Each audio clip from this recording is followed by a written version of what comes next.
I'd rather say that Panama has a couple of problems to solve with the United States, and it would have to do it with the new administration that will take its oath on January 20.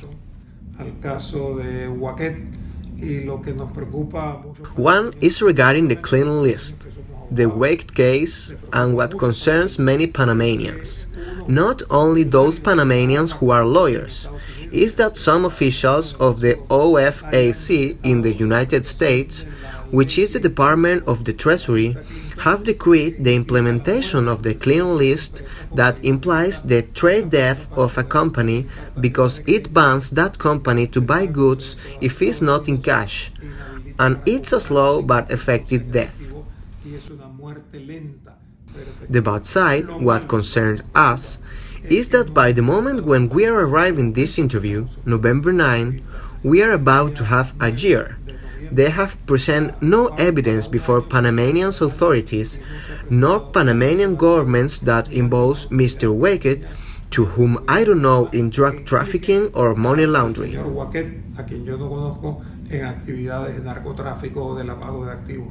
If they are concerned about the issue of handling offshore limited companies, we must tell the United States to also solve the problem of Delaware, Nevada, Wyoming, and other states where limited companies are handled more than in Panama.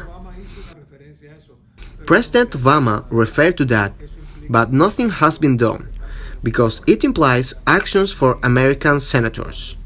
And when in Panama we are talking about making about 80,000 limited companies a year, that now we must know who is benefiting, that is, who is the owner, that any requirement of any country is reported immediately if a crime is possibly committed.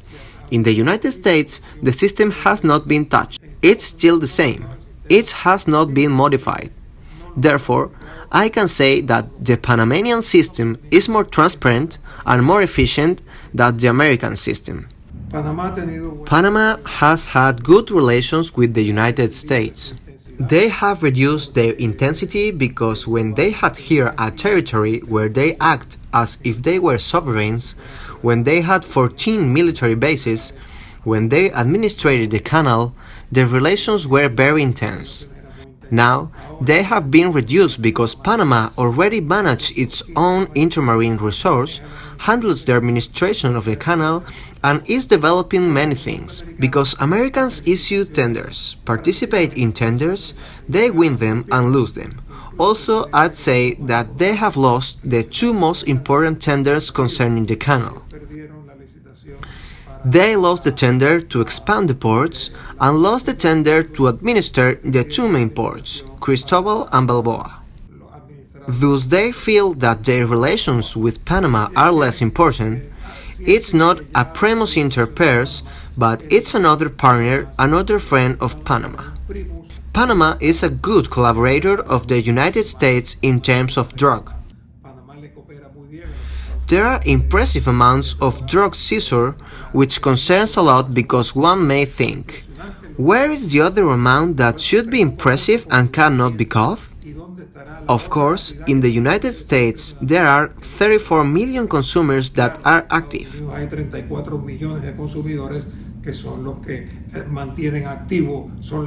They are the base of this business. I'd say that the fact that a Republican president comes as President Trump is not going to make a big change in the relations with Panama.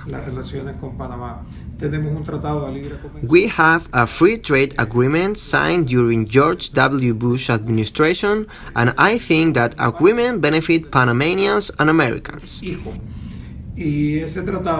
Yo creo que beneficia a los panameños, pero también beneficia a los norteamericanos. Because if we are allowed to send Panamanians products there, they are also allowed to import American products here, which they do with an advantage because American farmers and pig farmers are subsidized by the United States government. Norteamericanos y los porcinocultores norteamericanos reciben subsidios del gobierno de Estados Unidos.